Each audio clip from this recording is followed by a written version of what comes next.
সব লিখে দেওয়া হয়। কিছু কিছু জায়গা আছে তাকাইলেও কি সব, তাকাইলেও সুবহানাল্লাহি বিহামদিহি। ইসলামী ভাইরা, এই হজ কতদিন পর্যন্ত সম্পদ থাকার পরে করতে হবে? হুজুর সময় দিছে 5 বছর। কয় বছর? আল্লাহ বলতেছেন, রসুল বলতেছেন, কারো যদি সম্পদ থাকে এই সম্পদটা স্থায়ী থাকে কয় বছর? এই 5 বছরের ভিতরে তার কি হজ করতেই হবে। করাম বলে বলে যদি সময় চলে যায়, আর এমন অবস্থায় 5 বছর সময় পার হওয়ার পরে দারিদ্রতা নেমে আসে, ওই যে হজকে সে তরক করেছে, সে এর জন্য আল্লাহর কাছে কি দিতে হবে? জবাব দিতে হবে। এবং কি তার মৃত্যু 2টার শ্রেণীর মধ্যে এক শ্রেণী হতে পারে, হয়তো নাসারা হবে নতুবা ইহুদি হবে। মুসলমানের ঘরে জন্ম, কিন্তু হজ যদি অবহেলা না করে। এরকম আছে না? জামু বাড়ি 3-4টে আছে, টাকা পয়সার অভাব নাই, ব্যাংক ব্যালেন্সের অভাব নাই, এই কৃপণে হজ করতে যায় না। এরকম কৃপণ আছে না? তার ব্যাপারে বলছে হাদিসের মধ্যে আছে, আল বাখিলু লা ইয়াদখুলুল জান্নাহ, কৃপণ ব্যক্তির জান্নাত। জোরে বলেন, কৃপণ ব্যক্তির। কৃপণ তো চিনছেন, গ্রামের ভাষায় কিপটা কয়। কি কয়? কিপটা। ওই কিপটার কি নাই? জান্নাত নাই। আল্লাহ হজ ফরজ করেছে, আপনাকে কি করতে হবে? পালন করতে হবে। আর যারা হজ করে, হুজুর সাল্লাল্লাহু তাআলা আলাইহি ওয়া তাসলিম বলেছেন, ওয়াকালে রাসূল সাল্লাল্লাহু তাআলা আলাইহি ওয়া তাসলিম, তাবিউ বাইনাল হজ্জ ওয়াল উমরা ফাইন্নাহুমা ইয়ানফিয়ানে আল ফাকর ওয়া যুনুব। যিনি হজ করে তার সমস্ত অপরাধ, তার সমস্ত গুনাহ আল্লাহ ক্ষমা করে দেন।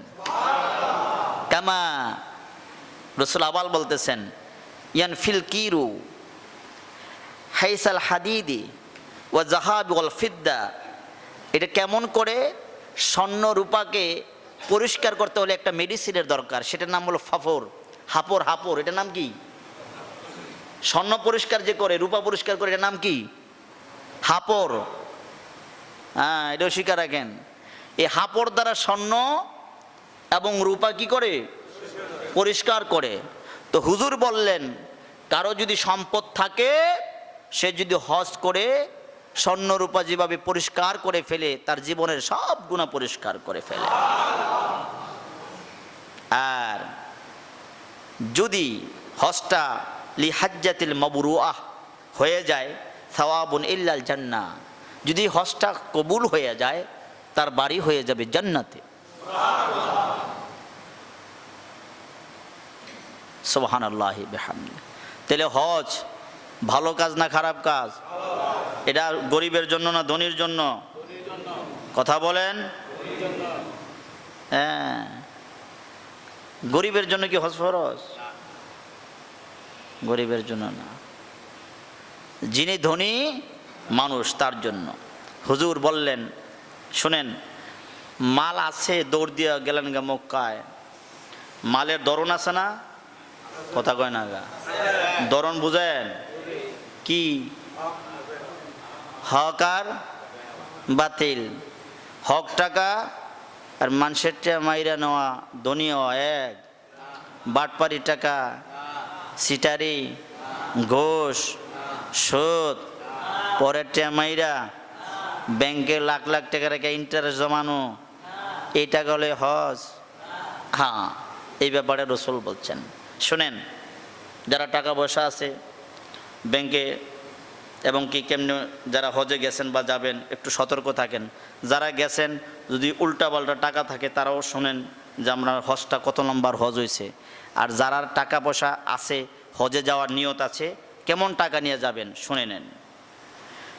হুজুর বললেন, কয়লা ইন্নাল্লাহা ইউবাহি বি আহলিল আরাফাহ আহলাস সামা ফায়াকুলু উনজুরুনা ইলাল ইবাদি জাউনি শুরা গুয়ুরা বলছেন হুজুর, কেউ যদি আরাফার মাঠে যায় হজ করতে, তারে নিয়ে আসমানের ফেরেশতাদেরকে আল্লাহ ডাক দেয়, এই দেখ আমার বান্দায় চুলে মুলে বালু সালু নিয়ে কেমনে আইছে, তোরা সাক্ষী থাক, ক্ষমা করে দিলাম। কি করে দিলাম? ক্ষমা করে দিলাম। সুবহানাল্লাহি বিহামদি। আপনি যখন হজে যাবেন, আল্লাহর গড়ে যাবেন, ওয়ানা আবি হুরায়রা রাদিয়াল্লাহু তাআলা আনহু ইজা খরাজাল হাজ্জু হাজ্জাতান বিনাফাকাতিন তাইয়্যিবা, যখন আপনি হজে যাওয়ার জন্য ঘর থেকে পা দিলেন, কোথায়? গাড়িতে, হাদিস আসছে বাহনে।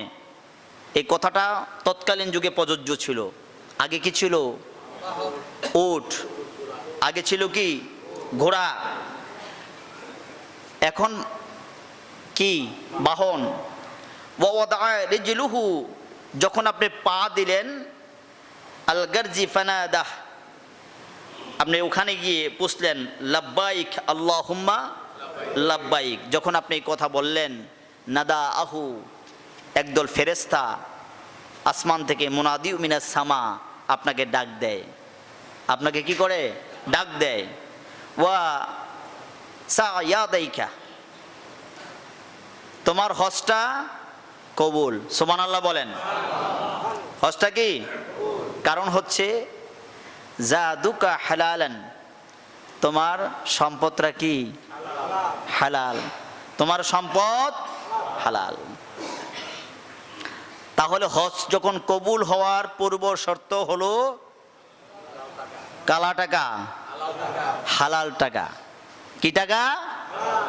হালাল টাকা নিয়ে যখন যাবেন, লাব্বাইক বলতে দেরি হবে, মুনাদিম মিনাস সামা, আসমানের থেকে একদল ফেরেশতা ডাক দিয়ে বলবেন, আপনার হজ কবুল হয়ে গেছে। সুবহানাল্লাহ। কারণ আপনার সম্পদের প্রশংসা করতেছে কে? যে টাকাটা কি? হালাল। ওয়ারাহিয়াতুকা হালালাউ ওয়া হাজ্জাতুকা মাবরুআহ, তখন এই লোকটার সমস্ত অপরাধ অপবিত্রতা জীবন থেকে আল্লাহ মুছে ফেলে দেন। সুবহানাল্লাহি ওয়া বিহামদিহি। ওয়াইজা, যখন খারাজা লিন্নাফাকাতিল খাবিসা, যখন সে নাপাক টাকা নিয়ে, খাবিসা মানে কি? অপবিত্র টাকা নিয়ে সে বের হলেন, ফা ওয়াদাআ রিজলাহু ফিল গারজি, কোনো বাহনে কি রাখলেন? পা রাখলেন, এবং গিয়ে পোষার পরে ফানাদা লাব্বাইক যখন বললেন, নাদাহু মুনাদিউ মিনাস সামা, আকাশ থেকে বলেন, লা লাব্বাইকা ওয়ালা সাআদাইকা, তোমার লাব্বাইক গ্রহণ করা হবে না, তোমার সাআদাইকা গ্রহণ করা হবে না। কারণ জাদুকাল হারাম, তোমার মালটা হলো, জোরে বলেন, হারাম। তাহলে কি বুঝলেন? হজে গেলেই হবে। আওয়াজ করেন, হজে গেলেই হবে। হজ থেকে আইসা হাজি বললেই হবে।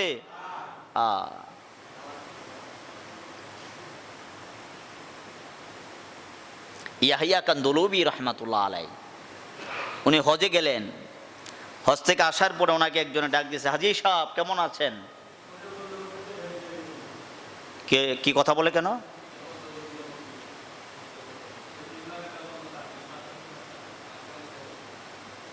কথা বলবেন না। উনি চোখের পানি ছেড়ে দিলেন, দিয়ে বললেন, আমাকে হাজি বলবেন না। কারণ হচ্ছেন, কারণ কি? আমার হজ যদি কবুল না হয়, আমাকে মিথ্যা কথা কেন ডাক দিবেন? আমি যদি হাজি না হই, আমার হজ কবুল না হয়, কেন আমাকে মিথ্যা নামে ডাকবেন? আমাকে হাজি ডাকবেন না। এখনের বর্তমান হাজি, কথা কন না গা, হাজি না কইলু বেজার। হাজি না কইলে কি? বেজার। আব্বাজান, এই হাদিস থেকে আপনার এই জিয়ারতকে মিলান। আপনার জিয়ারত কি টাকা দিয়ে করেছেন? হজ কি সুদের টাকা, না ঘুষের টাকা, না পরের হক, কোনো মিসকিনের হক, না কোনো এতিমের হক আপনার সম্পদের সাথে মিশে গেছে কিনা? আর ওই টাকা দিয়ে আপনি জিয়ারত করেছেন কিনা? যদি করে থাকেন নট অ্যালাউড। আপনার হজ কি হবে না? কবুল হবে না। তাহলে হজ কবুল হওয়ার পূর্ব শর্ত কি? জোরে বলেন। হজ কবুল হওয়ার পূর্ব শর্ত হলো হালাল টাকা। ইবাদত কবুল হওয়ার পূর্ব শর্ত হলো হালাল খাবার। দেহ পবিত্র রাখার পূর্ব শর্ত হলো হালাল খাবার। আপনি দেহ সুন্দর, সুঠাম দেহের অধিকারী, জামা সুন্দর লাগাইছেন, খাইছেন 2 লম্বরি, মসজিদে আসছেন, ভালো লেবাস লাগাইছেন, আপনি কি পাক না নাপাক? গোটা গোস্তটা আপনার নাপাক। কারণ ভিতরে হারাম খেয়ে এই গোস্তের ভিতরে কি ঢুকাইছেন? হারাম ঢুকাইছেন। দেহের ভিতরে হারাম প্রবেশ করার কারণে গোটা দেহটা কি নাপাক। তাহলে দেহ পরিষ্কার, শরীর পাক রাখতে হলে কি খেতে হবে?